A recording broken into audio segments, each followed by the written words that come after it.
Good morning. We are going to resume with land use hearings on October 20th, 2015, and it is 10 a.m.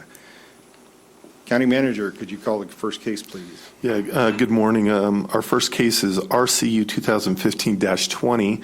It is in Brighton 2 solar project, and it is our Chris LaRue with our Community and Economic Development Department will be handling the case. Thank you. This is the Brighton 2 solar project, RCU 2015-20. This is a request for a conditional use permit for a major energy facility. It's a community solar garden in the A3 zone. Previous request on August 12th last year, the Board of County Commissioners approved a conditional use permit to allow a similar solar farm in the A3 zone district on the property south of this subject site. So here is the site and the surrounding zoning. It's currently zoned A3. It's highlighted in the light blue. Directly to the south are the applicant's previously approved solar gardens down here in this A3 property. Areas to the north and east are located within the city of Aurora. We didn't receive any comments from the city. There's an electrical substation over here to the east that's in the city of Aurora. DIA is located about 5 miles northwest, and Front Range Airport is about 1.5 miles east of this subject site. So the site's about 35 acres in size, and the purpose of the A3 is to provide for farming purposes. The solar garden wouldn't have an impact on that long term. There's also the aviation zoning in the area that's intended to provide for non-residential land uses associated with the aviation operations of Front Range, and the proposed solar garden wouldn't have an impact there either. The comprehensive plan designation for the site is mixed-use employment, as are these purple areas that you see. There's public areas in blue, that's for the airport. And the mixed-use employment calls for mixture of employment uses, including offices, retail, clean indoor manufacturing, at some point when that might be appropriate in the future.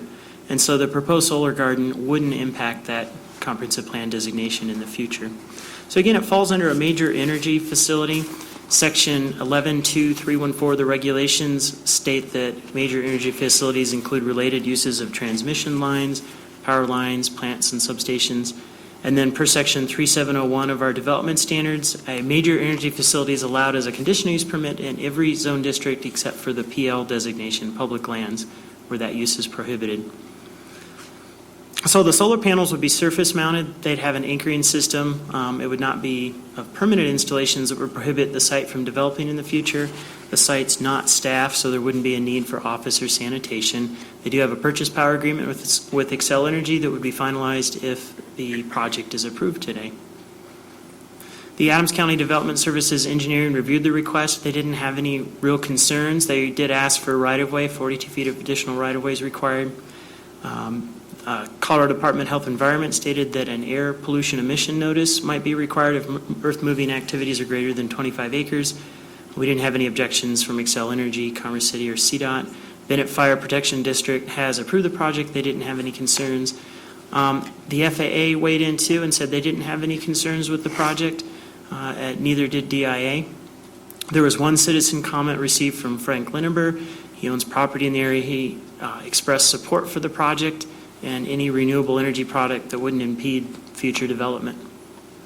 Planning Commission heard this case on September 24th. They recommended unanimous approval. The applicant didn't have any concerns with the staff report, and at the hearing, the applicant informed the Planning Commission they'd visit the site maybe once every 3 months, and we didn't have any public testimony at that hearing. Here's the overall aerial of the site. Again, this is 56th and Brighton. Here is the proposed site. And again, to the south is where it's already developed with a solar garden. Here is the substation in the city of Aurora that I mentioned. This is the overall layout for the proposal. Here is Brighton over here to the east. And I have a picture of the existing solar garden, so you'll have a really good idea of how that'll look. This is north on Brighton. This is the site over here to the west. This is looking south. This is the existing solar garden that you see behind this fence. Across the street is that substation that I'd mentioned. There's the substation at southeast. Here's the site facing west. So obviously the subject site's the vacant property, and you can imagine how that would look as this use continues on to the north here. There's the property. There's the existing solar garden. And then here's a view looking into that front gate of that existing solar garden. So the request for the conditional use permit for the solar garden would be consistent with the development standards, with developments in the surrounding area, the Adams County Development Standards and Regulations, and the comprehensive plan. The Planning Commission and staff are recommending approval. That's with 8 findings, 3 conditions preceded, and 4 conditions. And that concludes the staff report. Thank you very much. Commissioners, do we have any questions for staff? No questions for staff? My question is how fast did it sell out in the first one? That's probably for the applicant. Yeah, I understand that it went pretty quick, but yeah, I'll let the applicant All right. answer that. I don't know the exact answer. Okay, at this time, would the applicant like to step forward and say a few words? Please state your name and address for the record. John Sullivan, Sunshare, 1441 18th Street, Suite 400, Denver, Colorado, 80202. And I have a presentation here. Chris did a pretty good job of explaining everything, plus you may remember me from last year. So this is an identical project to last year. Last year we had 35 acres, 4 megawatts, and we're proposing the exact same thing. It's like a mirror image. You can go ahead and go. Yeah, so just thanks for being here. Just wanted to introduce the staff, but we can skip that. So last year when I was here, we were a company of 14 people. We now have 55 employees, so we are growing. It's about half Colorado, half Minnesota. Excel is also based in Minnesota, so quite a few solar gardens being developed there. We're developing solar gardens. That's different from solar farms. The difference is a solar farm has one off-taker, which is a utility. We have many off-takers, so it could be several dozen, even 100 residents, school districts, commercial industrial facilities, and so forth. Go ahead, next slide, please. So our last solar garden was subscribed to by hundreds of residents. 5% of it was donated to low income. Adams 12 and Adams 14 school districts were our subscribers. Adams County itself actually was a subscriber. Highlands Hills, Water District, City of Arvada, and City of Westminster. So we've started subscribing this new solar garden. We do expect it to go pretty fast, just like the last one. Kind of strange. Our City of Denver solar garden last year was really hard to subscribe, even though there's a greater population.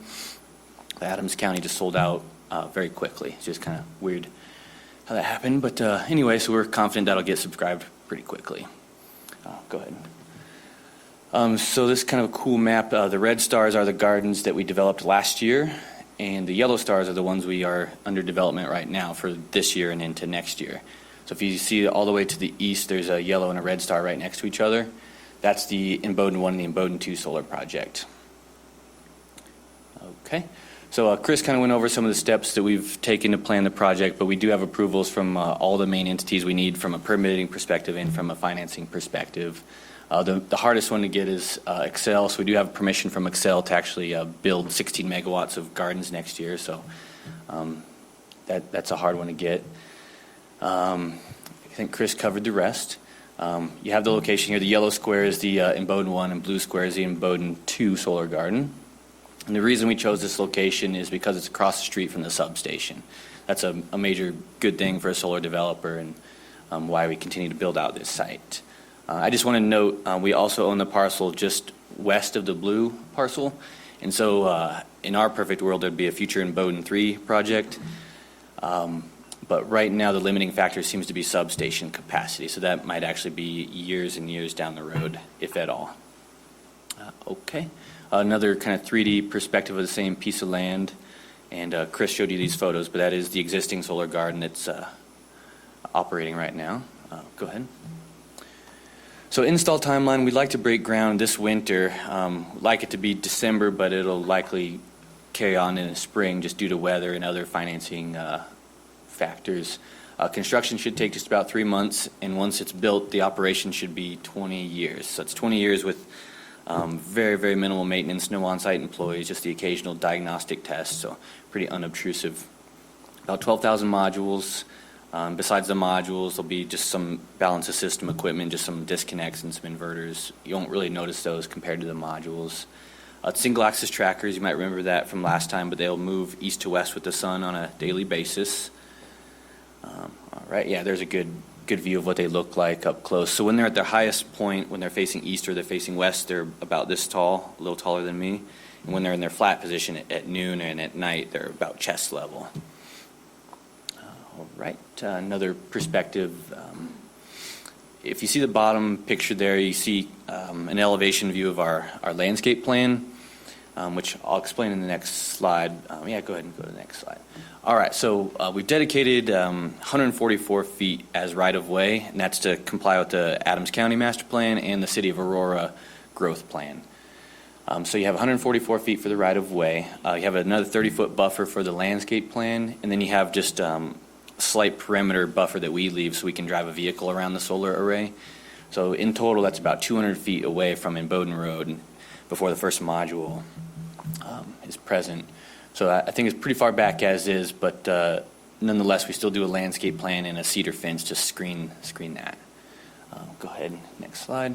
So here's what that all looks like. And actually, since this photo was taken, we actually had to plant another row of trees.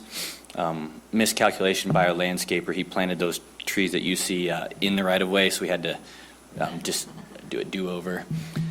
So you can, I just want to note that I do think the cedar fence has a very nice visual mitigation effect, nice, crispy, clean, solid fence. The trees, I think, are so-so. We're happy to do it for this project. I just want to kind of note that I don't think the trees have a high impact.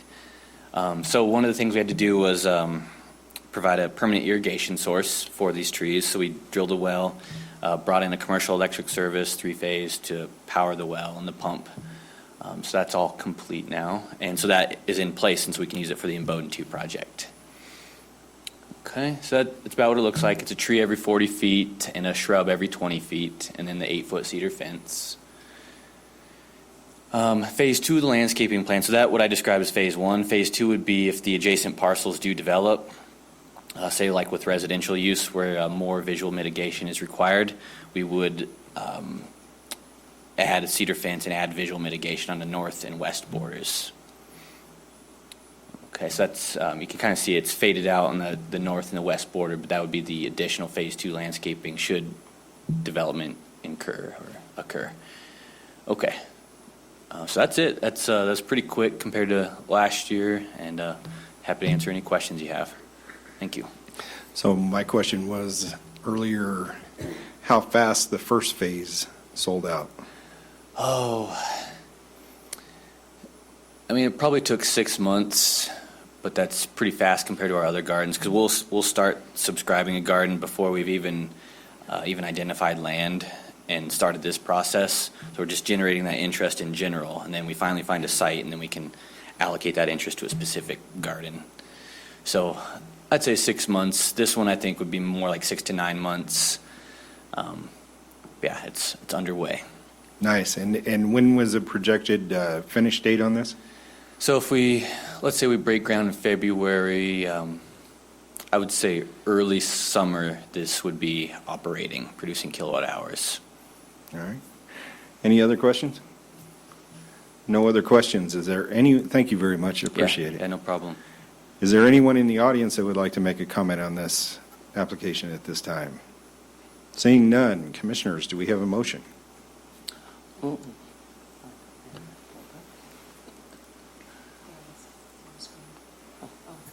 That's conclusion. And stuff, Chris? Is it that? Mr. Chairman, I would move for approval. I love a neighbor. I know you're not a new neighbor, but it goes above and beyond our expectations, so thank you. Yes. I'd move for approval and recommend the approval based upon 8 findings of fact, 3 conditions precedent, and 4 conditions. Second. Commissioner Pulowski, Yes. Commissioner Henry, Yes. Commissioner Hanson, Aye. Commissioner Tedesco. Yes. Thank you very much. Yes, thank you. Thank you. Our next case is PRC 2014-16, Antunez rezoning and minor subdivision. Chris LaRue, again, is with Community and Economic Development, and he will be handling the case. Thank you. This is the Antunez rezoning and minor subdivision. It's case PRC 2014-16. This is a request to rezone a portion of the property from R1C to C1 commercial, and then it's also a minor subdivision to create 1 lot in the C1 commercial zone district, and then 3, it's also the subdivision improvement agreement. Here is the site and the surrounding area. Here you can see Pecos Street to the west. This is 70th Avenue. You can see that the property has 3 parcels. Most of it is C1. Part of this property in the southeast corner here also has R1C zoning, so that's going to be rezoned to make it consistent with the overall site. Then all the lots will be combined into one. Zonings in the area that you can see to the north is C5. Over here to the west, R1C. There's some residential down here to the southeast. It's commercial to the south. So in total, the site's about 1.04 acres. Surrounding area consists of similarly zoned commercial properties and residential that I'd noted. Comp plan designates the site and the surrounding area as urban residential that would support neighborhood commercial type uses. So the property is 3 lots, and there are several one-story active retail buildings. Lot 1 is 0.14 of an acre. Lot 2 is 0.18 of an acre. It's vacant. Lot 1 has an existing convenience store. Lot 3 is 0.72 of an acre, and it contains several retail stores along 70th. Part of Lot 3 is within a subdivision. However, the other 2 lots have never been subdivided. They were created after 1972. They're considered illegal lots, so this minor subdivision would clean up that problem. So the final plat would include all of those lots then and correct that illegal subdivision. It would conform to Adams County and Colorado revised statutes. The appearance and use of the property will remain the same as it has for many years. Consolidating the lots, the small non-conforming lots, could facilitate redevelopment in the future. It's also important to note by rezoning the R1C portion to C1, there wouldn't be any kind of single-family entitlement that would be expected on the property. Transportation Department stated that drainage improvements aren't necessary for the site. Initially, site improvements were not indicated to be needed, but as the review progressed, transportation indicated that sidewalks would be required, and that's part of what's contained in the subdivision improvement agreement. And so that's the slide there. The SIA will also indicate when the improvements will be installed. CDOT responded without any objections. Xcel Energy wanted some language on the plat, which is included. The Planning Commission had considered this case on April 23rd. They had recommended unanimous approval. They had recommended a condition be added stating that the parking lot would be repaired and striped, and there was no citizen testimony at that hearing, and the applicant didn't have any concerns at that time. Whoops. The Board of County Commissioners considered this case on May 19th, June 16th, and then August 11th. They continued the request to today, and that was to allow the finalization of the SIA for the sidewalk improvements. We do have that SIA. It is complete, and we have deemed it to be acceptable. We have the collateral that would be ready to be signed if approved today. Here's the overall site plan that shows how the property is developed. Here is the subdivision that would just show how all these lots would be combined into one. Here's an overall aerial of the site. You can see Pecos and 70th. It's a closer view, again, 70th and Pecos. Here are 3 properties.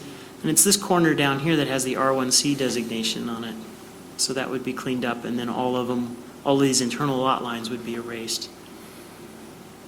Here's another view. This is looking in a south direction along 70th where the sidewalk will be required. You can see the development on the property. Here's some pictures. That's south on Pecos. That's the property frontage. There's looking north. This street here is 70th. Whoops, I skipped one. Nope. Here's north on Pecos, then looking into the site. Northeast into the site. This is along 70th then, where we would have the sidewalk. That's looking along 70th towards the west at the intersection of Pecos. Just another view of the property. Here's looking south. That's looking at the little strip mall that's currently on the site. So the Planning Commission and staff are recommending approval of this request. Includes 14 findings, 2 conditions, and 1 note. And that concludes the staff report. Thank you very much. Commissioners, do we have any questions for staff? No questions for staff. Would the applicant like to step forward and say a few words at this time? Please state your name and address for the record.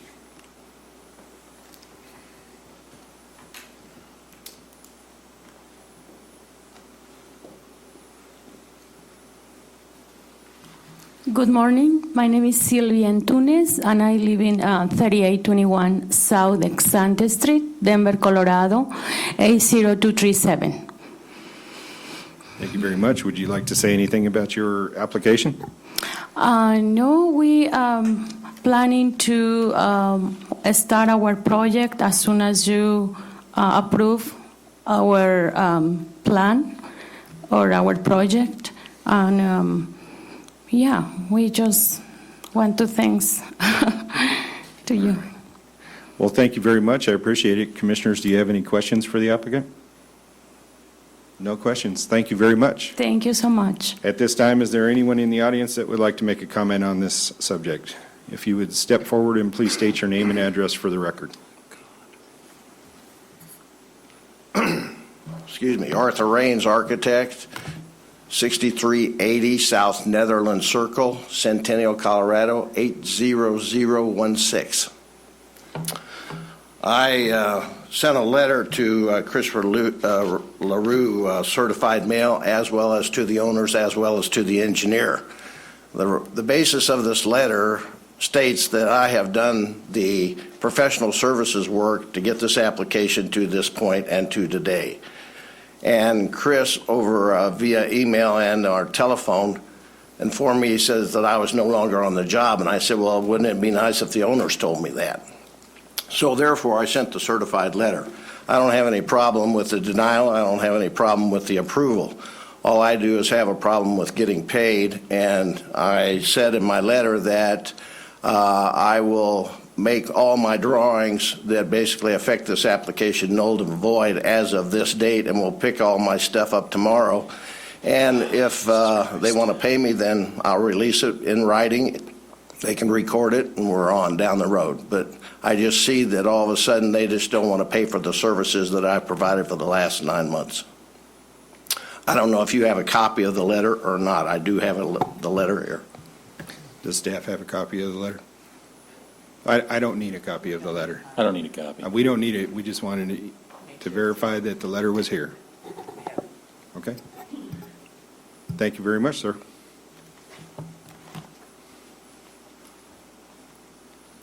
Okay, commissioners, any other questions? No other questions. Is there anyone else in the audience that would like to make a comment at this time? Seeing none, commissioners, do we have a motion? Oops, Mr. Chairman, I'd move for approval of case PRC 2014-16, the Atunas rezoning and subdivision, with a request to include 14 findings, 2 conditions, and 1 note. Second. Commissioner Pulaski? Yes. Commissioner Henry? Yes. Commissioner Hanson? Aye. Commissioner Tedesco? Yes, thank you very much. I just wanted to make a quick comment. I wanted to ensure that the motion was going to include the subdivision improvement agreement that we have. Oh, did we not include that? I thought that was in the findings, conditions, and note.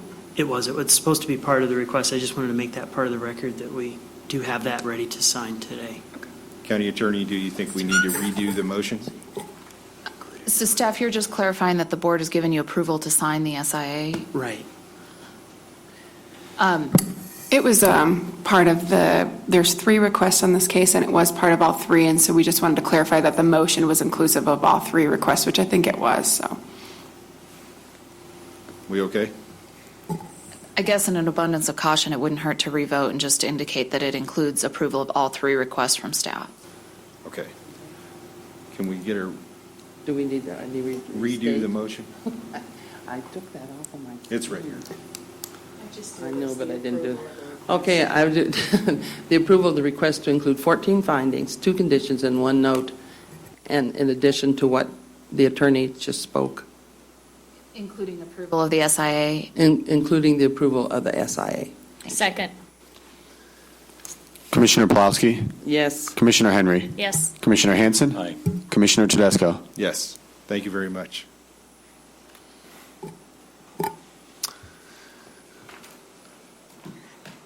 Okay, we're going to have our third item this morning. It's PLT 2014-29, and it's RTD Federal Station Subdivision Exemption. Emily Collins is here, our case manager on this. Good morning, Commissioners. So this is the RTD Federal Station Subdivision Exemption. So today we are just asking for approval of the exemption plat that is within the I-3 zone district pursuant to section 20214 of our development standards. So the proposed plat before you today does contain 3 lots. One lot will be dedicated for future right-of-way for the construction of 60th Avenue. One lot will also be dedicated for storm drainage and water quality, and then one lot will remain under RTD's ownership for the transit station.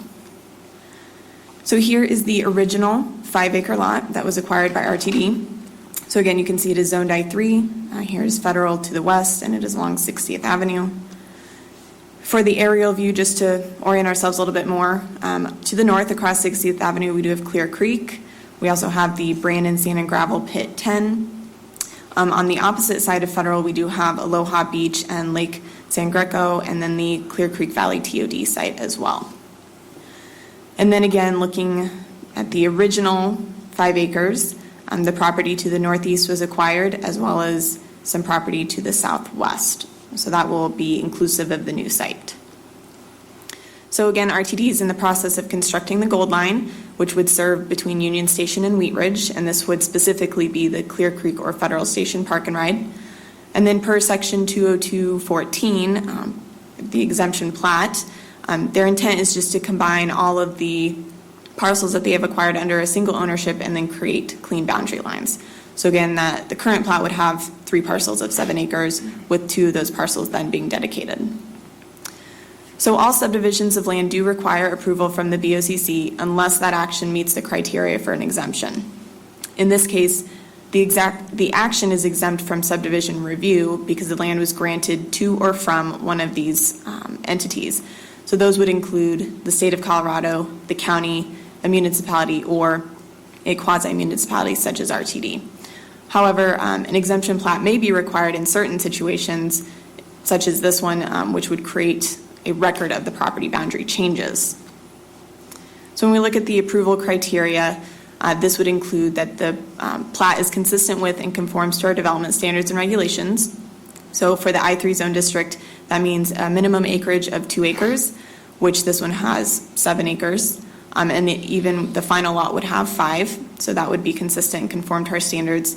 Additionally, the road frontage of 125 feet in the I-3 zone district would be met, as this property has over 580 feet of frontage. And the last approval criteria is that the property may not be in a recorded subdivision plat, and none of these subject parcels have previously been subdivided or platted, so it is consistent there as well. And when we look at the surrounding area in our comprehensive plan, this area is mainly industrial.